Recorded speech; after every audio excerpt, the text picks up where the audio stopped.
I've been in a lot of these battles over the years, and I have to say this one bothers me as much as any battle that we've had. In early January of this year, the Democratic leader issued a warning to then-President-elect Donald Trump regarding the President-elect's anticipated selection of a Supreme Court nominee. Even before President Trump took the oath of office, the Democratic leader was already threatening the soon-to-be president to either pick a, quote, mainstream and independent, unquote, nominee, or the Democrats would oppose the president-elect's choice, quote, with everything we have, unquote. Well, Mr. President, President Trump did exactly what the Democratic leader asked when he nominated Judge Neil Gorsuch to the Supreme Court. Not only is Judge Gorsuch a mainstream and independent judge, he is easily one of the finest and most qualified nominees to the High Court that I have seen in all my 40 years in the United States Senate. His selection was also the result of the most transparent Supreme Court nomination process in American history. President Trump and Hillary Clinton both made the Supreme Court a centerpiece of their campaigns and spoke at length about the type of judge they would appoint to replace Justice Scalia. Candidate Trump even made the novel pledge to nominate someone from a list of judges his campaign released to the public. This gave the American people the opportunity to vet the list and to discuss more generally the proper role of judges in our system of governance. When the American people elected Donald Trump to be our next president, they ratified his list of candidates. And when President Trump subsequently selected Neil Gorsuch from that list to be his nominee, he kept his promise to the American people. And that's who I expected him to select at that time. Judge Gorsuch's judicial record on the 10th Circuit paints a clear picture of the judge's judicial temperament and philosophy. Of the more than 2,700 cases Judge Gorsuch has participated in on the 10th Circuit, 97% of them were decided unanimously. Judge Gorsuch voted with a majority on that court 99% of the time, even though the majority were Democrats. And in those 1% of the cases in which Judge Gorsuch dissented, he did so with almost the same frequency, whether the majority opinion was written by a judge, nominated by a Republican, or a Democrat president.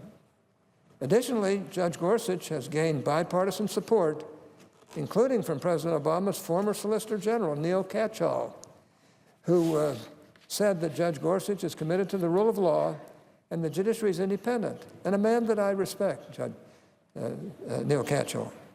Judge Gorsuch was described by 6 former Solicitors General appointed under 4 different presidents as, quote, highly respected and admired by his colleagues appointed by presidents of both parties and law clerks of all political stripes, unquote.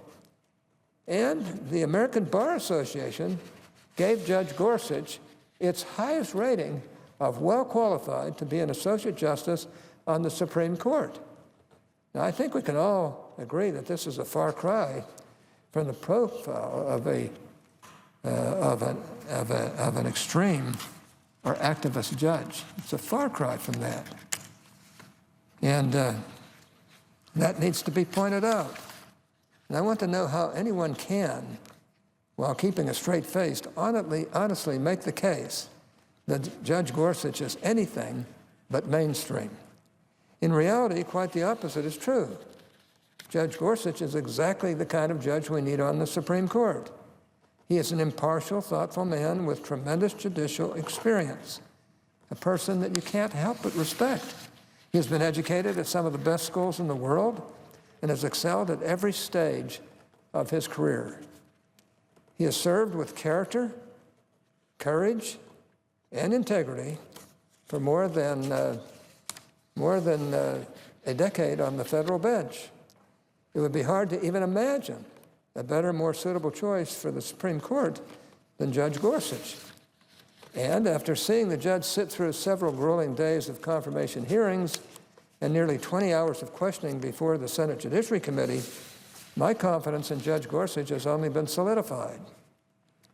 Despite the Democrats' best efforts before and during the hearings to distort his record, He demonstrated time and again that his judicial philosophy is to impartially interpret and apply the law and the Constitution wherever it might take him.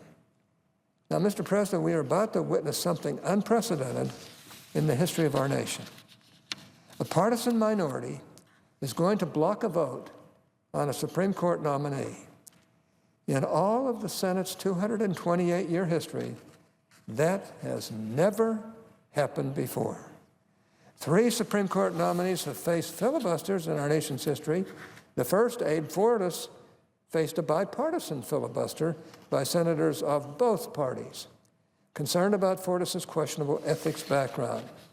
The second and third, William Rehnquist and Samuel Alito, endured partisan filibusters by Democrats who disagreed with these nominees' judicial philosophies. The filibuster against Fortas succeeded in part because Fortas lacked a clear majority support, and in part because he was ethically compromised. The filibusters against Rehnquist and Alito, by contrast, failed. Rehnquist and Alito both enjoyed clear majority support, and both were confirmed. But that was a different Senate at the time. There was a lot more open-mindedness about the qualifications of these judges and their right to sit on the bench. Mr. President, I regret to say that we are likely to add a 4th filibustered Supreme Court nominee, Neil Gorsuch. Like Justices Rehnquist and Alito, Judge Gorsuch enjoys clear majority support. Like Justices Rehnquist and Alito, Judge Gorsuch faces opposition from Senate Democrats who don't like his judicial philosophy. And why, I'll never understand. In particular, they object that Judge Gorsuch takes the law as he finds it, rather than trying to bend the law toward liberal social ends. Unlike Justices Rehnquist and Alito, however, Judge Gorsuch is apparently not going to clear the 60-vote threshold for cloture. This is because Senate Democrats, with only a few exceptions, have concluded that no nominee who does not subscribe to their views on hot-button social issues should be allowed to serve on the United States Supreme Court. Never, never in the history of this body, Mr. President, has the Senate allowed a partisan minority to defeat a Supreme Court nomination for which there is a clear majority support. The only successful filibuster of a Supreme Court nominee in our nation's history was bipartisan and involved an ethically compromised nominee, Abe Fortas, who resigned from the bench shortly after his nomination failed, rather than face impeachment for serious conflict of interest violations. Those circumstances are not even remotely comparable to the situation we face today. The filibuster of Judge Gorsuch, should it go forward, will be entirely partisan. Entirely partisan. It will have nothing to do with Judge Gorsuch's ethics or character, which are above reproach. And it will occur in the face of clear majority support for the nominee. Senate Democrats' decision to block Judge Gorsuch should come as no surprise to anyone who's been following the confirmation wars for more than the last 5 seconds. My Democratic colleagues will no doubt shout to the hilltops, some of them. There are some who are standing up here, too. But they will shout to the hilltops that Republicans are ruining the Senate if we decide to put a stop to their unprecedented obstruction of this nominee. They will no doubt cry that the 60-vote threshold for cloture on Supreme Court nominees is sacrosanct, and that by putting an end to Democrats' unprecedented obstruction, Republicans are somehow undermining this institution's ideals. Mr. President, when the American people hear these claims, when they hear Senate Democrats argue that Republicans should respond to their unprecedented obstruction by allowing a nomination with clear majority support to fail, they should recognize these arguments for what they are: hypocrisy. Hypocrisy. The fact of the matter is, we're only in this situation forced to choose between rewarding Democrat obstructionism and changing the Senate's rules because of Democrats and the campaign they've waged against qualified judicial nominees for the past 30 years.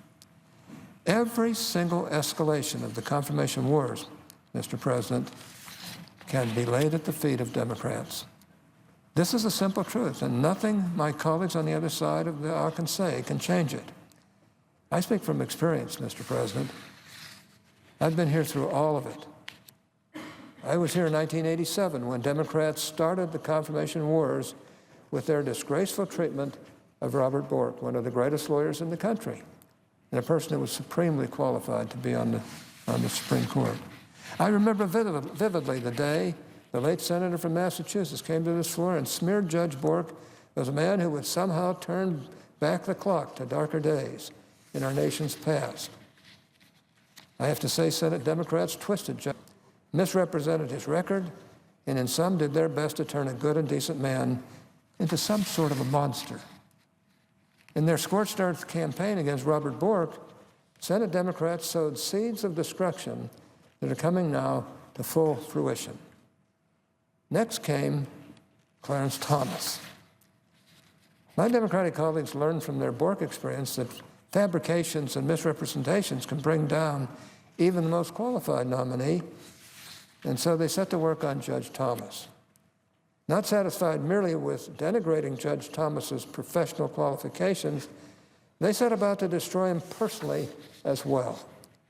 I've been in the Senate I'm in my 41st year, Mr. President, and never in all my time have I seen a lower moment than the way Senate Democrats treated Clarence Thomas.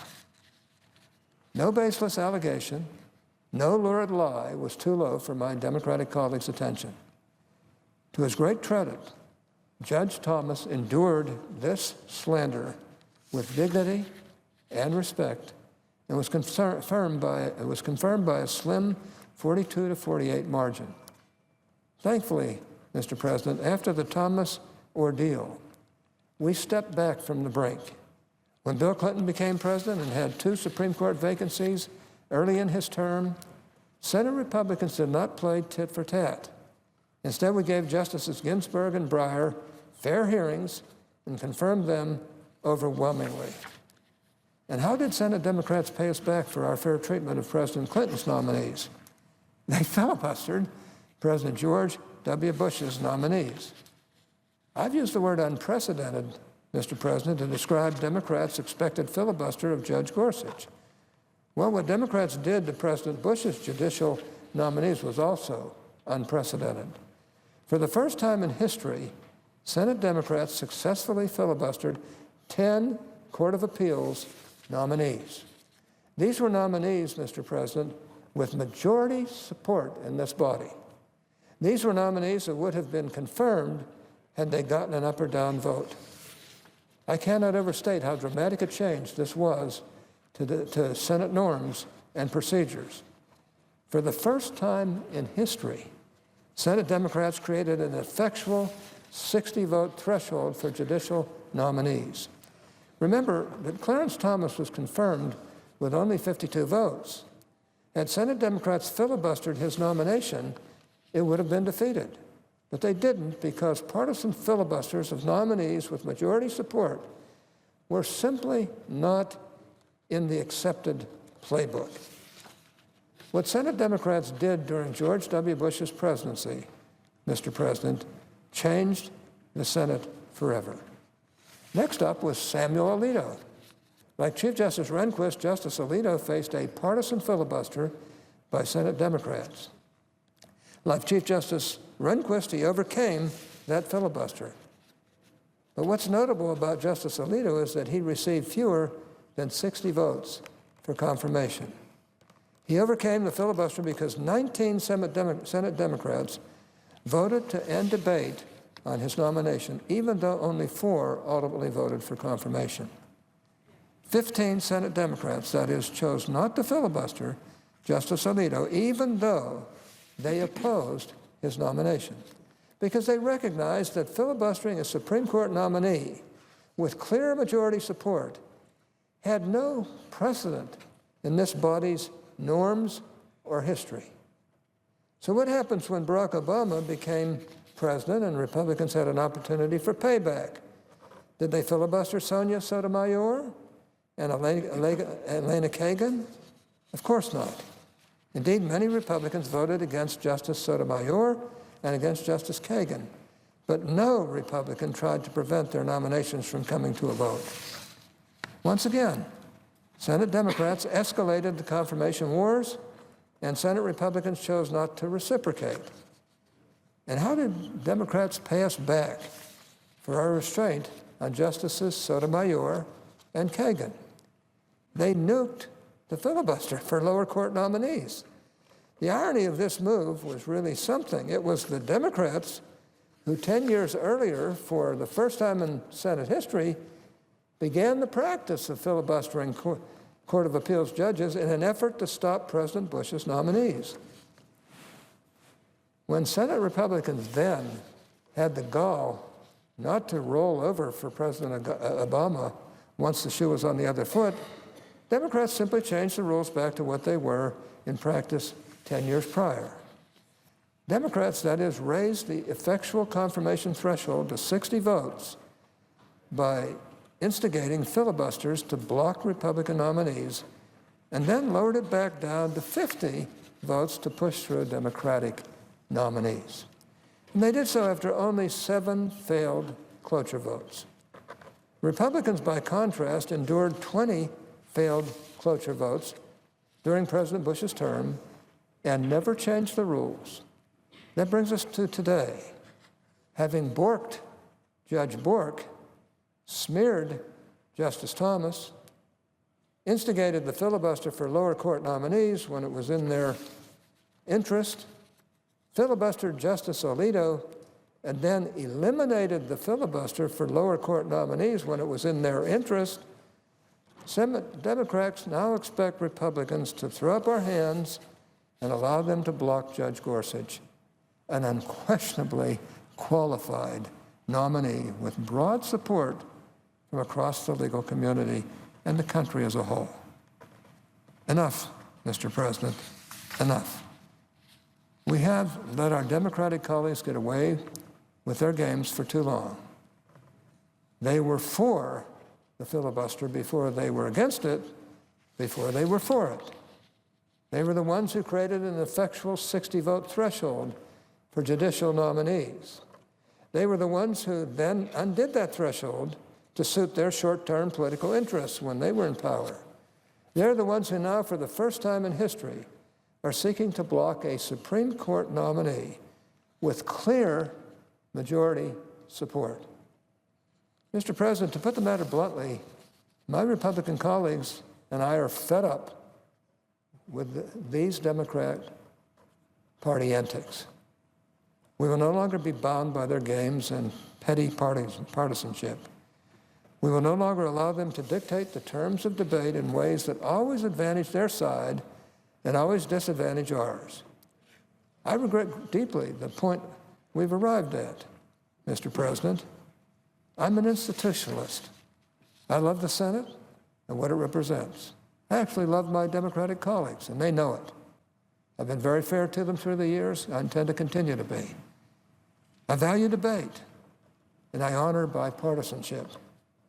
But 30 years ago, my Democratic colleagues set us down this path, and they have done nothing in the years since to turn us from this course. To the contrary, they have only hastened our descent. If Democrats will filibuster a person like Judge Gorsuch, they will filibuster anyone who holds to the judicial values Republicans embrace. Neil Gorsuch is as good as they come. If he's not good enough for Democrats, no one will be. Democrats demand that Republicans choose a nominee they would choose if they held the White House, when that has never been the standard for Supreme Court nominees and defies all logic and common sense. They demand the power to veto President Trump's choice, even though the Supreme Court has, in all likelihood, the issue that the Supreme Court was, in all likelihood, the issue that won him the election. And I believe that. And they demand that Republicans keep the rules sacrosanct when they have changed the rules and changed the rules and changed the rules. I'm not happy that we are where we are, Mr. President, but I can say without reservation that we're here because of what Democrats have done over the past 30 years to poison the confirmation process.